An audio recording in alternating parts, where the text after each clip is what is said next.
श्रियकान्ताय कल्याणनिधये निधयेतिनाम् श्रीवेङ्कटनिवासाय श्रीनिवासाय मङ्गलम्।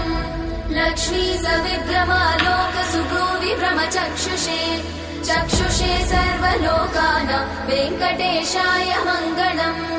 श्रीवेङ्कटाद्रिशृङ्गाग्रमङ्गलाभरणाङ्ग्रये मङ्गलानां निवासाय श्रीनिवासाय मङ्गलम्।